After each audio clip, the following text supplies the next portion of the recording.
마태복음 18장 15절부터 20절입니다. 마태복음 18장 15절부터 20절까지 우리 한 목소리로 봉독하겠습니다. 내 형제가 죄를 범하거든 가서 너와 그 사랑과만 상대하여 공고하라. 만일 들으면 내가 내 형제를 얻은 것이요, 만일 듣지 않거든 한두 사람을 데리고 가서 두세 증인의 입으로 말마다 확정하게 하라.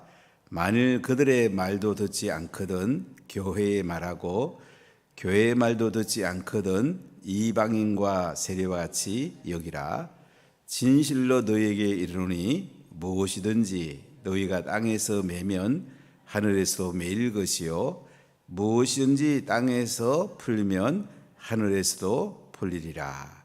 진실로 다시 너희에게 이르노니 너희 중에 두 사람이 땅에서 합심하여 무엇이든지 구하면 하늘에 계신 내 아버지께서 그들을 위하여 이루게 하시리라. 두세 사람이 내 이름으로 모인 곳에는 나도 그들 중에 있느니라. 아멘. 마태복음 18장은 공동체의 원칙을 우리에게 말씀해 줍니다. 하나님 나라 공동체, 교회가 어떻게 서로 잘 세워져야 되는지 우리에게 말씀을 합니다. 제자들이 예수님께 나와서 천국에서는 누가 큽니까? 이렇게 질문했을 때에 예수님은 어린아이를 불러 가운데 세우시고 어린아이와 같아야지 천국에 들어간다고 말씀을 합니다. 그러면서 자기를 낮추는 사람이 천국에서 큰 자니라. 아이들은 순수하기도 하고 겸손하기도 합니다. 여기서 제일 강조하는 건 뭐냐면 자기를 낮추는 사람, 겸손한 사람, 상대방을 나보다 귀하게 여기는 사람, 이 사람이 천국에서 큰 자다. 그러니까 우리가 교회 공동체 셀 속에 우리가 살아갈 때에 상대방을 나보다 귀히 여기고 자신을 낮추는 사람이 하나님 나라에서는 큰 자라는 것입니다. 사람은 다 인정받고 싶어 하는데 나 자신을 낮출 때에 하늘나라에서 큰 자가 되고 하늘의 상이 크다는 것입니다. 공동체가 되려면 제일 중요한 나를 낮추는 거예요. 내가 겸손한 거예요. 하고 싶은 말 마음대로 하고 교만 들고 이러면 안 돼요. 항상 겸손하고 덕을 세우고 상대방을 세워줄 때에 교회 공동체는 건강하고 나도 그 덕을 보게 됩니다. 두 번째는 남을 실종하게 하지 마라. 남을 실종하게 하면 연자맷돌, 소가 돌리는 연자맷돌을 목에 메고 바다에 빠뜨려지는 것이 낫다. 이 정도로 다른 사람을 실족하는 것은 공동체를 해치게 됩니다. 차라리 손을 끊고 발 끊고 눈 빼버리고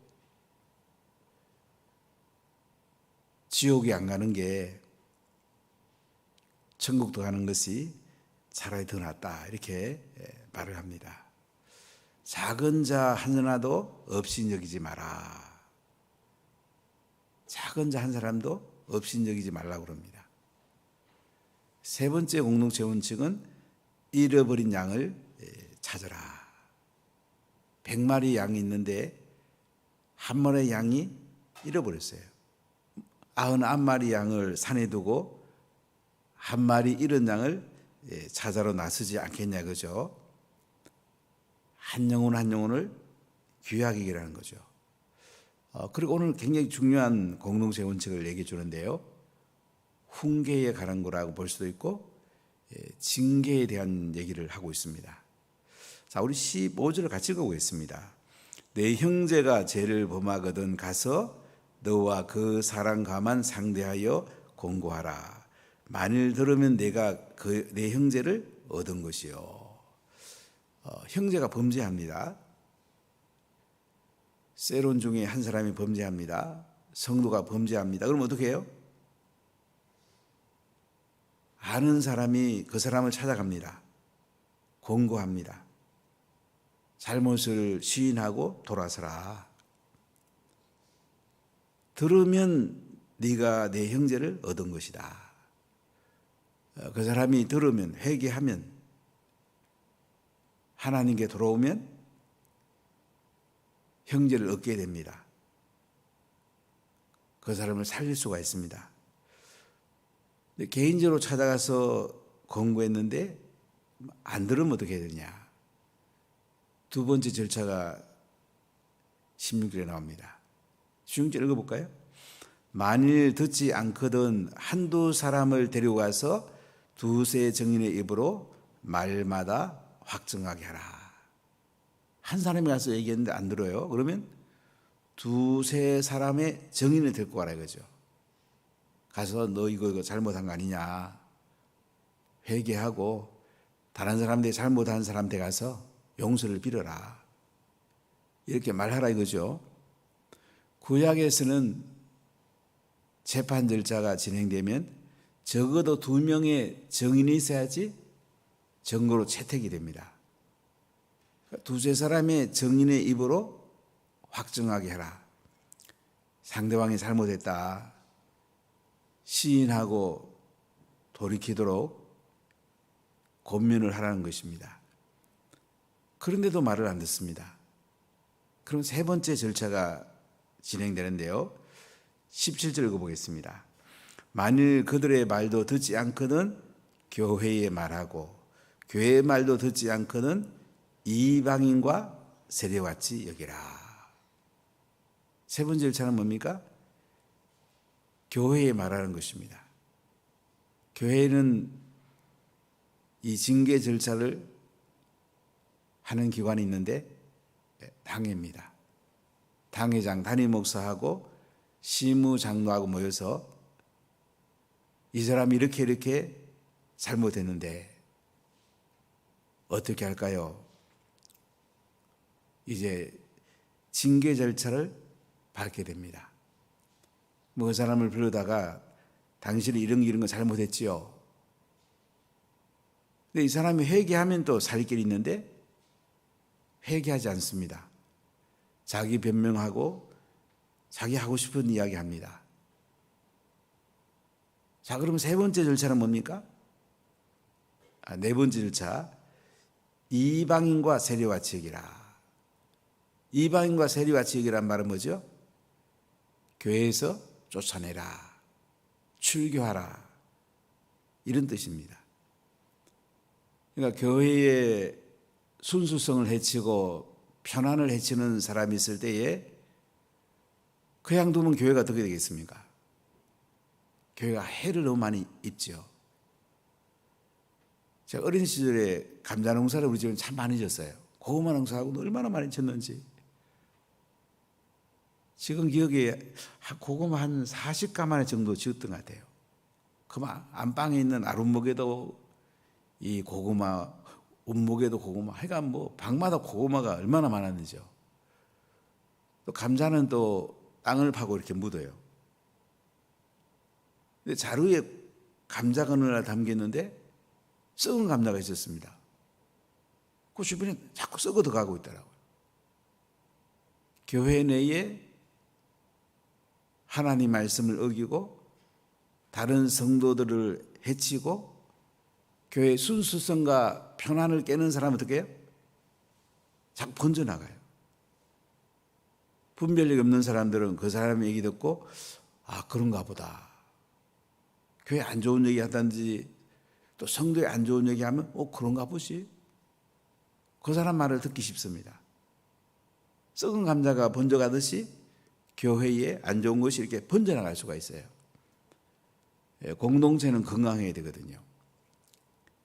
그렇기 때문에 네 가지 절차를 거치라는 거죠. 한 사람이 가서, 아는 사람이 가서 당신 잘못했지요. 회개하십시오. 교회 지도자에게 회개하고 당신이 상처 준 사람한테 가서 잘못했다고 가서 하십시오. 그래도 안 되면 두세 증인 데리고 와서 증거를 대면서 당신이 이거 잘못했죠. 회개하면 회복시킬 수 있는데 그것도 안 되면 어떻게 해요?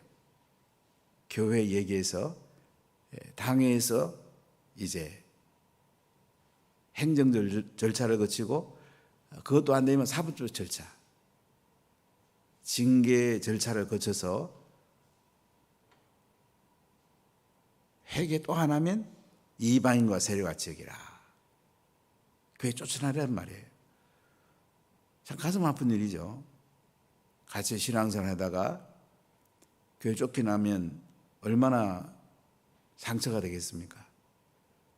그래도 교회의 건강을 위해서, 교회의 순수성과 편안을 위해서 그래야지 교회가 산다는 거예요. 우리나라 초대교회에서는 징계를 참 많이 했습니다. 그런 교회 권사가 주의를 안 지킨다. 징계합니다. 11조 안 드린다. 안주집사가 11조 안 드린다. 징계합니다. 초대교회에서는 징계를 굉장히 많이 했어요. 교회가 살았어요. 어느 순간부터 이게 징계를 안 하는 거예요. 혹시 교회 나가면 어떠나 이런 생각을 가질 수가 있잖아요. 예전에는 이명서라는 게 있어서 다른 교회 가려면 이명서를 떼가지고 가야 됩니다. 이명서가 없으면 받으면 안 돼요. 특히 역교회에서 왔을 때 이명서 없이 받으면 얼마나 혼란 오겠습니까? 또 이명서 없이 막 간 사람들은 좋은 사람이 굉장히 드물겠죠. 그러면 그쪽 교회 가서 또 안 좋게 하고. 오늘날은 이명서 없이 가도 그냥 환영하고 또 바로 직분도 주고 이러니까 한국 교회에 많은 위기가 온 원인 중에 하나입니다. 성경 분명히 나와요. 잘못한 사람에 대해서는 네 가지 절차를 거쳐라. 그래도 말을 안 들으면 이방인과 세례와 지역이라. 유대인들에게는 이제 이방인은 완전히 선택된 백성이 아니죠. 세리들도 얼마나 그 유대인들 입장에서는 매국노로 봤습니까? 그와 같이 여기란 말이에요. 그래서 교회에서 출교하고 제명 출교해라. 이렇게 엄하게, 예수님 말씀입니다. 잘 들으면 예수님 말씀이죠. 여러분 성경을 읽으면 빨간 글씨로 되어 있는 성경도 있을 거예요. 예수님이 이렇게 말씀하신 거예요. 그래야 교회가 산다는 거예요. 교회가 건강해진다는 거죠. 자, 18절 읽어보겠습니다. 진실로 너희에게 이르노니 무엇이든지 너희가 땅에서 매면 하늘에서도 매일 것이요 무엇이든지 땅에서 풀면 하늘에서도 풀리리라. 자, 이 말씀 무슨 말씀입니까? 앞에 있는 징계랑 연결해서 보는 게 좋아요. 땅에서 매면 하늘에서도 매일 것이고 땅에서 풀면 하늘에서도 풀리리라. 땅에서 회개하지 않고 자기가 잘했다고 그러고 그럼 하늘에서도 용서를 못 받아요. 땅에서 풀면 잘못한 건 잘못했다고 그러고 그럼 하늘에서도 풀리는 겁니다. 우리가 자녀를 키울 때도 자녀가 잘못했을 때는 하나님께 회개하게 만드는 게 굉장히 중요합니다. 그래서 자녀가 삽니다. 그리고 지금 우리나라가 지금 제일 정치적이든지 사회적으로 보면 진영 논리에 갇혀 있습니다. 며칠 전에 노회 했는데 노회도 진영 논리에 갇혀 있는 거 굉장히 제가 놀랐어요. 아, 이게 뭐지? 오늘날 사람들은 감정에 치우치기 쉽고요. 자기 편을 들기 굉장히 쉬워요. 잘못한 사람이 있을 때는 내 자식이라도 내 세론이라도 네가 하나님께 회개해라. 교회 징계의 절차를 거치면 회개하라고 하는 것이 그 사람을 살리는 길입니다. 근데 잘못하고 가서 그 편 들고 교회 당회에 그 사람 편 들고 그러면 어떻게 될까요? 그 사람 죽이는 거예요. 회개 안 하면 결국은 하나님 말씀이 안 들어옵니다. 목사님이 전하는 말씀이 안 들어가요. 우리 인생에 제일 무서운 게 뭐냐면요, 하나님 말씀이 안 들어오는 거예요. 하나님 말씀이 안 들어오면 영이 죽는 거죠. 육신으로 말하면 양식을 못 먹는 거죠. 밥맛이 없는 거죠. 밥을 못 먹는 거예요. 밥 못 먹으면 어떻게 되겠습니까? 육신 건강해지죠. 영적으로 하나님 말씀이 내 속에 안 들어오면 내 영이 죽어요. 회개해야지 말씀이 들어옵니다. 그래 영이 살 수가 있어요. 회개 안 하면 기도해도 응답도 안 되고 기도하는 것도 재미 한 개도 없습니다. 회개하고 나면 내 영이 살고 기도하는 게 재미있고 말씀이 쏙쏙 들어오고, 우리가 하나님께 회개하는 거요, 내가 사는 길입니다. 내가 복을 받는 길입니다. 우리 자녀가 회개하도록 바로 키우는 거, 자녀를 살리는 길입니다. 전에 어떤 교사 하던 분이 저한테 이런 얘기를 해요. 교사는 20몇 년 했는데 크게 힘든 건 없는데 학생들을 바로 가르치려고 하니까 때로는 훈계도 하고 이러잖아요. 그럼 아이가 집에 가서 부모님께 얘기하면 부모님이 달려온대요. 선생님 왜 우리 아이한테 뭐라고 그랬냐고. 자기가 너무 힘들더래요. 여러 번 그런 일이 있어서 그 다음에 사표를 했다고 그러면서 이거 한국교육 큰일 났다고. 예전에는 안 그랬잖아요.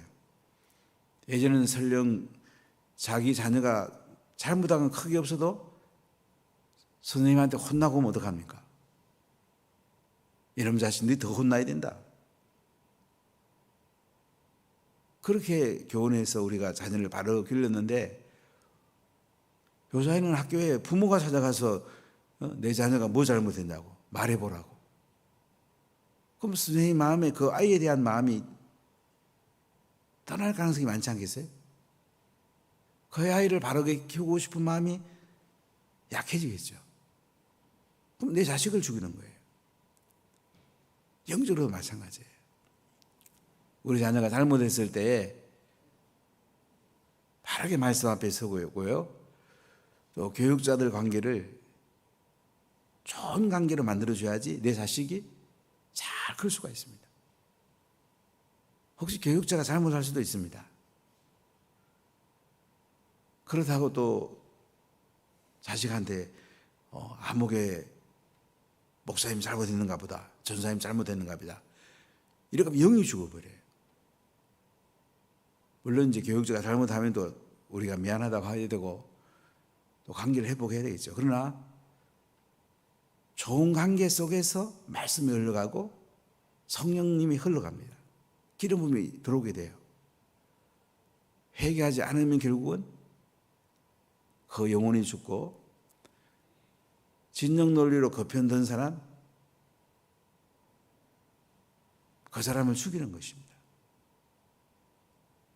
우리가 징계하는 거 예수님이 하라고 말씀합니다. 오늘날 대부분 교회가 징계를 잘못합니다. 저도 참 많이 고심을 합니다. 그러나 성령은 공동체를 살리기 위해서, 이 공동체의 원칙이에요. 공동체의 건강과 순수성과 편안을 위해서 잘못한 사람은 4단계를 거쳐서 징계하라고 말씀합니다. 그래 교회가 삽니다. 안 그러면 교회에 아무리 사람들 많이 모여도 썩은 감자가 썩어가듯이 다 썩어버릴 수가 있는 거예요. 굉장히 위태로운 거잖아요.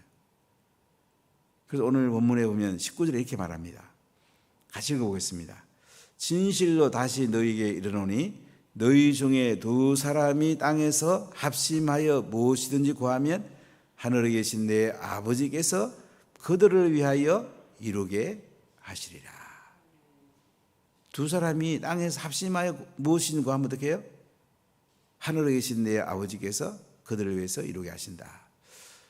물론 이걸 독립적으로 기도에 대한 얘기라고 볼 수도 있지만은 앞에 징계랑 관계해 보면요, 우리가 잘못한 사람이 있으면 또 기도해야 되고요, 그 사람이 회개하면 공동체에서는 받아줘야 됩니다. 진심으로 회개해야 됩니다. 그냥 말로만, 헛말로만 회개하는 것은 회개가 아니에요.